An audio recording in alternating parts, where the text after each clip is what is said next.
Hey everyone, Staci Wallace here with the Power Source, where we're introducing you to the source of unlimited potential. Now today, this little critter and I, we're going to talk to you about how to be number one in the world.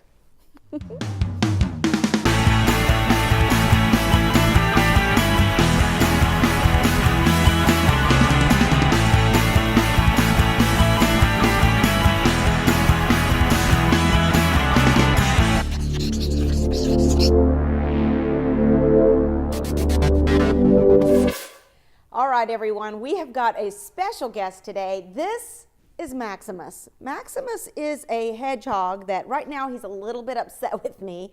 Usually I don't have to wear gloves, but he's a little angry right now.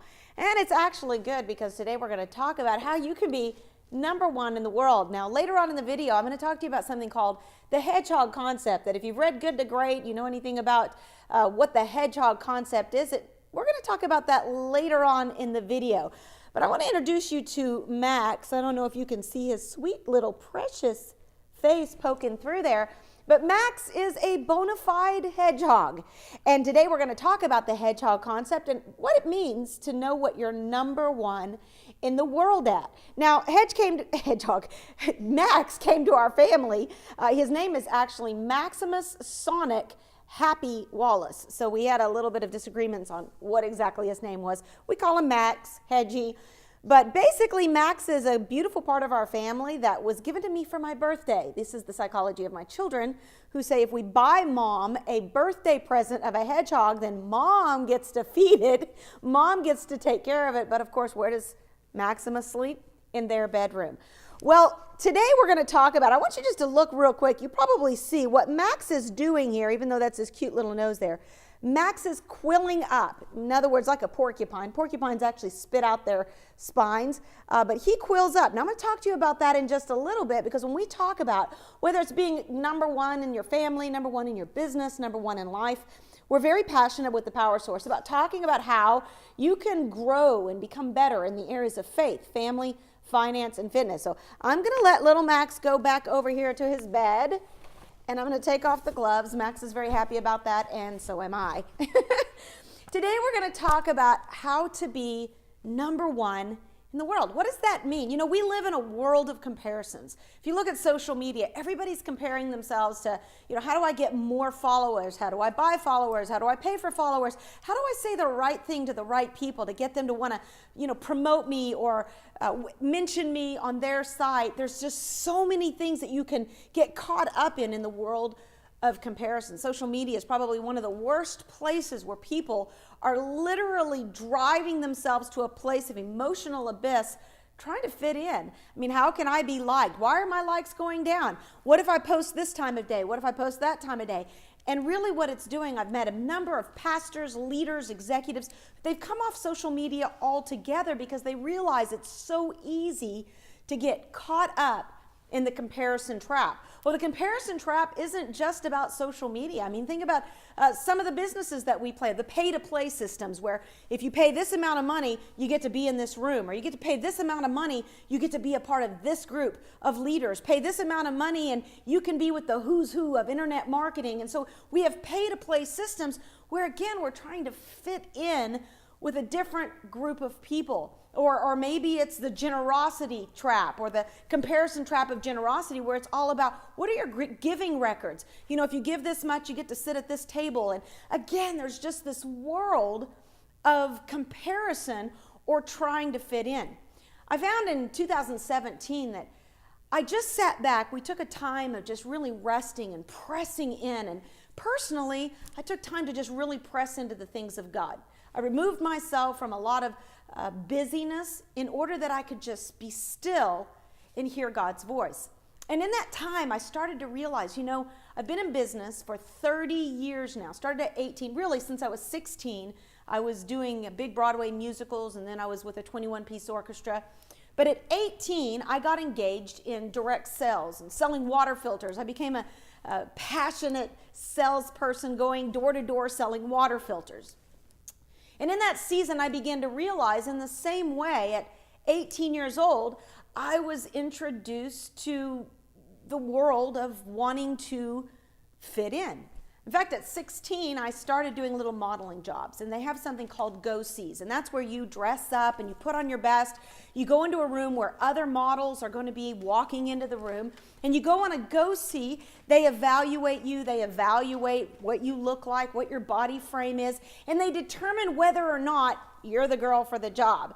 Well, then at 18, I got introduced to pageants. Well, it was my only pageant, really, and I got introduced to the Miss Canada pageant, where I got to be involved in the comparison of other girls and body types and figures and talents. And then when Max is burrowing under here in a crazy way. Denise, I'm going to ask you to come over here and get him, because he is like having his heyday and way with all of the newspapers. At the age of 18, I was introduced to pageants. At the age of 20, I was introduced to ranks. Now at 20, I started to really rank up in the water filter business. I became the top of the company, broke all of their records. And again, I started to be introduced to the comparison of other people and what my rank was. So go-sees, I was being judged, got involved in pageants, I was being judged and compared. In ranks, always being compared to my peers, wanting to outrank them, outperform, win the bonuses. And then, of course, at the age of 22, I was singing and I was being nominated for New Female Vocalist of the Year. And then I went through a terrible, devastating divorce, abuse. I was in a season where somebody that I had fallen in love with was saying, I just don't want to hang out tonight. It's football night. And, we'll talk later. And now I was being basically compared to the football on TV. And I was feeling this overwhelming, I'm just not good enough. In everything that I'm doing, I'm trying to fit in, I'm trying to be number one, but it's just not working. And then of course, as I got older and started traveling and being a motivational speaker, I'd be sitting in the green room with the likes of Zig Ziglar and Les Brown and Tony Robbins and some of the best world leaders, 5 U.S. presidents, and I would sit in a room and I would feel like I am the least among them. I felt a lot like Gideon, right? He was the least among his brothers, and yet still was this pressure to be number one in the world, number one in music, number one in my business, number one on stage. And I started to realize that, man, being number one is very difficult. In fact, you might be number one for a day, and then you're number 5, and then you're number 7, and then what happens? I had babies. Now, moms, you probably know what I'm talking about. You think your baby's the cutest, and then all of a sudden your baby starts to mumble, and you're like, oh my gosh, my baby's mumbling before every other baby. My little girl said the ABCs like before she could even speak, and it was like, oh, my baby's great. And then all of a sudden, you're in the comparison trap again. Now you're comparing whose baby walked first, whose baby talked first, and my baby's in the upper percentile. And we live in a world of comparison. And trying to be number one can be psychologically damaging because we're striving for something that really we were never born to experience. So I started thinking last year, do I even really want to fit in? Do I really want to try to compare myself is that really why I'm here on earth? Now, if you've watched some of my other Power Source videos, then you know that I'm very passionate about talking about defining your purpose. Why are you on this planet? Go watch How to Find Your Purpose in 5 Minutes or Less. I'm passionate about talking about how to be the best version of you, how to show up in any room and be the bay leaf in the room or the thermostat and not just a thermometer. Well, when I began to take time to really reflect on what does that mean, I began to realize in order to be number one in the world and truly live a life of peace, then you've got to figure out number 2, how to be number one in the Word. Because you realize whether you're Taylor Swift, Katy Perry, Tony Robbins, Oprah Winfrey, there's always going to be the next big thing.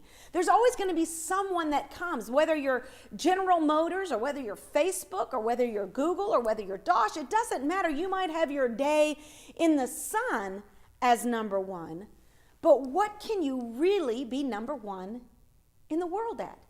So that made me reflect on number 2. In order to be number one, you've got to be number one in the Word. Now, I know it's a play on words, but you look at the world, number one in the world is WORLD, and the Word, which are the principles of God for biblical success. We call them the Bible. Basic instructions before leaving earth. Some people like to call it the message of the universe. Whatever you call it, it's wisdom. And so wisdom principles are what we call the Word. I believe the Bible is the breath, the breathed words of God. Therefore, I want to know if I really want to be number one in the world, I want to be the best version of me, I need to know what that says. So you've got one W-O-R-L-D and one that is W-O-R-D. Well, what in the L do you want? If you're trying to fit into this over here, then you're going to constantly be suffering on the inside because you will never be good enough.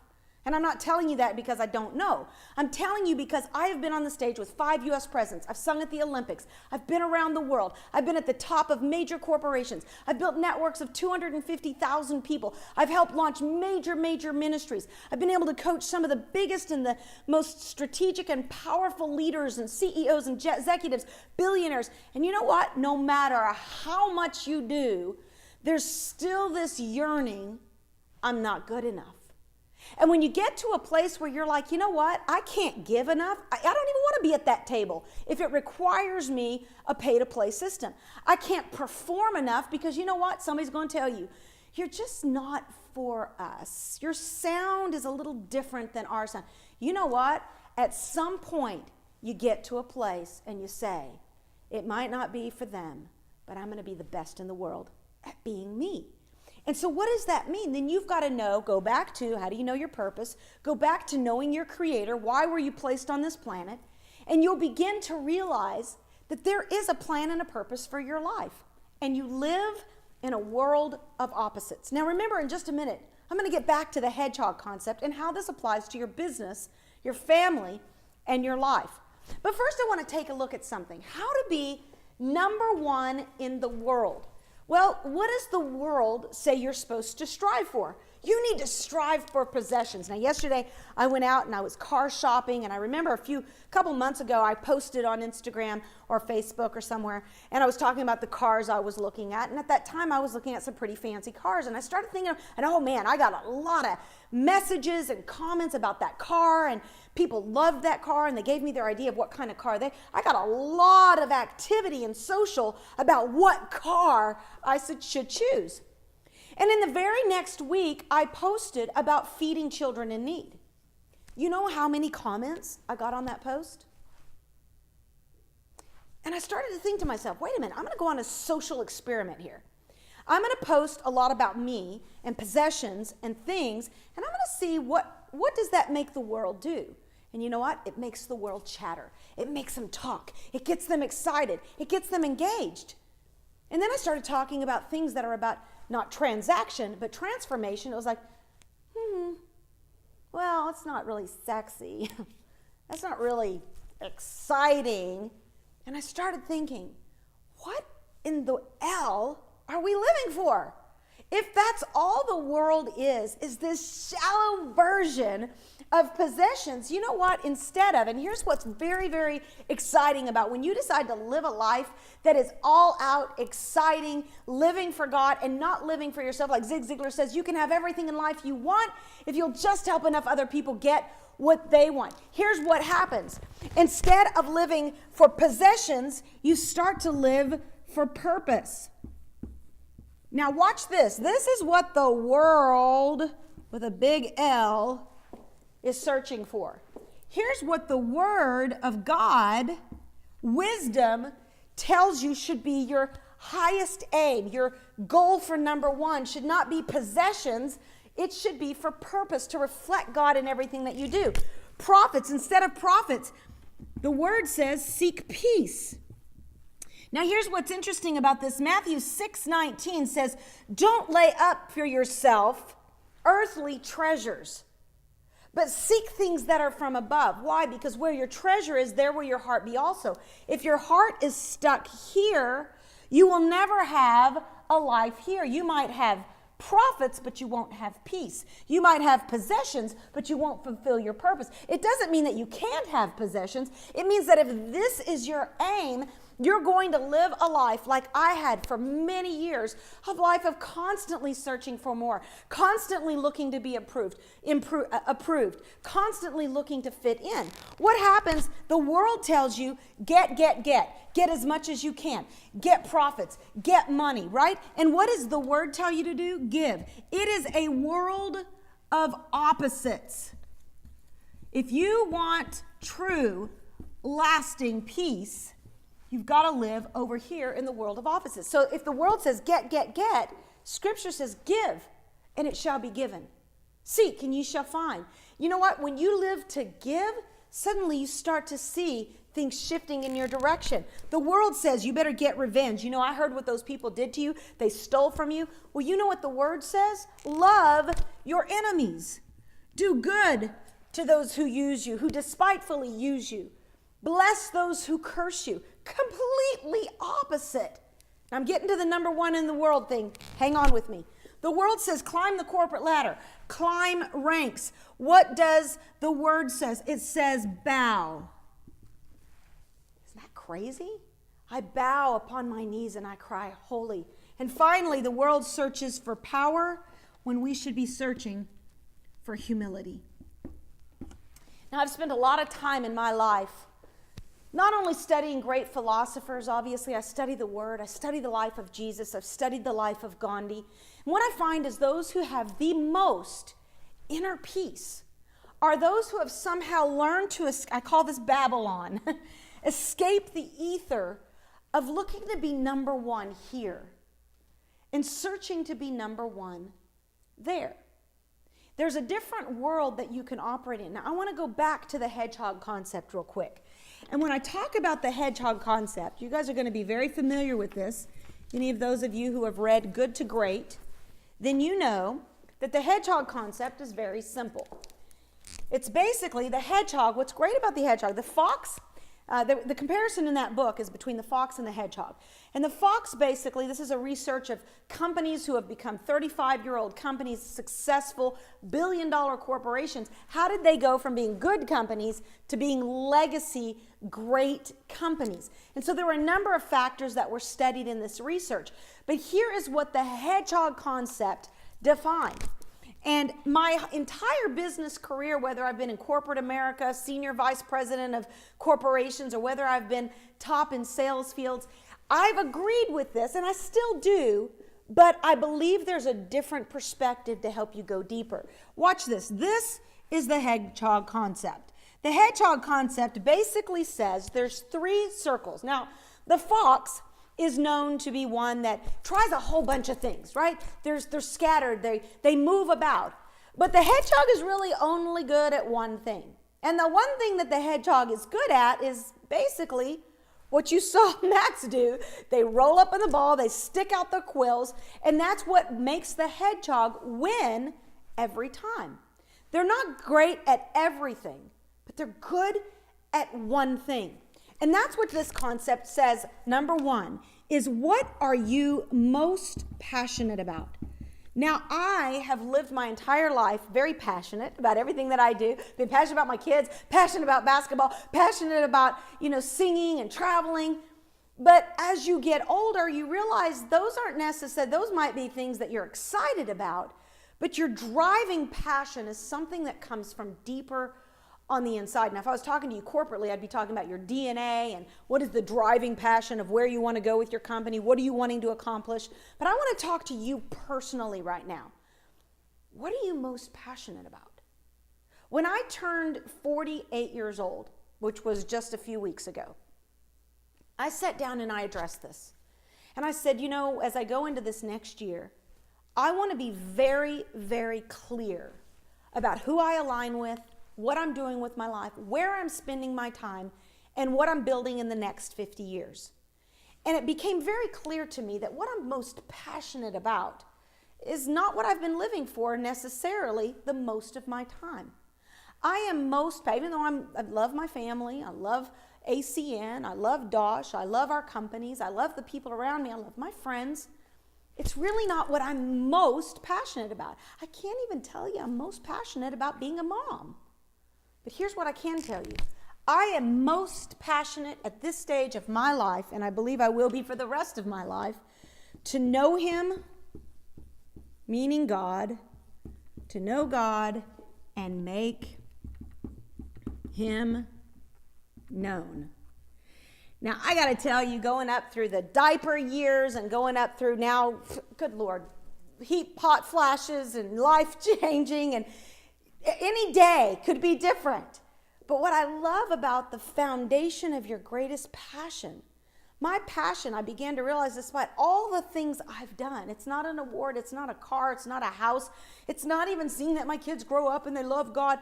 It is to know him personally and make him known. If I do that, I think I'm going to have pretty good kids. If I do that, I think I'm going to have a pretty good house. If I do that, I'm going to have blessings. I'm going to live the blessed life. So that is my number one passion. The second thing is, what can you be number one in the world at? Well, wow, that's a loaded question. I've just spent the whole video telling you that living on this side of trying to be number one singer, number one actress, number one dancer, number one business person, number one in your company, there's always going to be somebody that outperforms you at some point. And eventually you're going to get older, and then the young kids come and they become number one. So if you're number one Hedgehog Concept, and even in your business, I mean, I know in corporations, we look at this. What is your driving force? What is the one thing you can be number one in the world at? Even corporately, eventually somebody's going to outpace you. So I sat down and I said, well, what can I be number one in the world at? There's always better singers, there's better speakers, there's better motivators, there's better trainers. There's always going to be someone better. But you know what? Then it hit me. What I can be number one in the world at is I can be the number one mom to Peyton and Alexia Wallace. And I can be the number one wife to Larry Wallace. After that, everything else is up for grabs. And when I identified that, it helped me make some very clear decisions in my life. If I want to be number one in the world, then I've got to not look out here. I've got to look in here. How can I be the number one wife to Larry? I've got to be a strong queen. I've got to be a woman of confidence. I've got to be a woman who likes to keep it fun and keep it light. I got to figure out ways to make it saucy after 22 years. I got to be a great me. How do I be the best mom in the world? I got to love my kids. We sit down with them every single day, making sure we have that time to invest in. I could invest in businesses all over the world and fail to be number one in the world at the one thing I can be number one in the world at, and that is being a great mom and a great mentor to their generation. And then finally, what can you be number one in the world at? Drive passion, and what would be your economic engine? Well, you know, I've gone through a lot of companies where I've driven this principle. We even used hedgehogs as our mascots in companies. We'd pass a little stuffed hedgehog around, and the person of the week that did the best in customer support or the best for the company, they'd get to keep the hedgehog for the week. And I realized when we would talk about our economic engine and making sure our customers were happy, but personally, my economic engine doesn't rest on our businesses, because there's businesses that are going to be up and there's businesses that are going to be down. There's going to be feasts, sometimes there's going to be famine. There's going to be joys and there's going to be sorrows. There's going to be ups and there's going to be downs. There's going to be ins and there's going to be outs. But one thing that I do know, my economic engine is not dependent on a company, on a person, on a boss, on a leader. My economic engine is, am I listening to the voice of God? Am I obeying what he's asking me to do? If wisdom is crying out to me when the world says go for profits, and wisdom is saying, but I've got peace, and the world is saying get, and wisdom is saying give, what I know is, even though it might seem illogical, if I want to be number one in the world at being an obedient me, then I'm going to have to listen to a higher voice. When you do that, here's what happens. This right here in the center, this is what we call the sweet spot. And of course, in business, we tell people that's where you should focus. Well, today, I want to tell you this. That sweet spot is called peace that passes all understanding. It's called listening to the voice of God and being in the center of his will. If you want a hedgehog concept for your life, then you're going to have to dig deep and find out, how do I get to know him, know this side of the word, so that I can make him known. These things, he said in Scripture, seek ye first the kingdom of God, and all these other things will be added unto you. Seek ye first, not seek to be first. Seek to make him known. Love the Lord your God with all your heart, your mind, your soul, your strength. If you press into him, guess what? He presses his blessings into you because he knows he can trust you with them. You know, this week, I pray that you are blessed beyond measure. But I pray that you don't get caught in the comparison trap. I pray that you don't just seek, how can I fit into these groups, or how can I give more or pay more or do more or be more. You are sufficient right now. You are abundance right now. You don't have to strive for abundance. You need to stop and realize that the more you know him, you realize he's in you and you are abundance. How can you be number one in the world? Then stop and begin to say, the number one in the world, he lives in me, and therefore I can rest and seek not the world, but I can seek the word and become everything I was destined to be. I hope this blesses you. Dig into this. Dig into these scriptures that I've shared with you. Matthew 6:19, wrote a couple of scriptures down for you. Luke 6:38, of course, John 3, verse 30, and then, of course, Matthew 5, verse 4. Those are some great ones for you to look up, rewind this, play that again.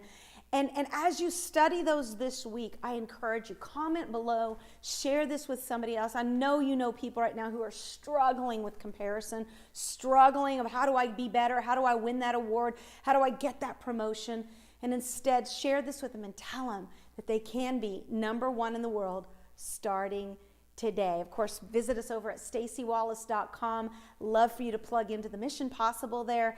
I love you guys. Till next week on The Power Source, I just want you to know we're praying for you, believing the best for you, and believing that you take these principles into your work, into the marketplace, so that you too can have biblical success founded in the Power Source.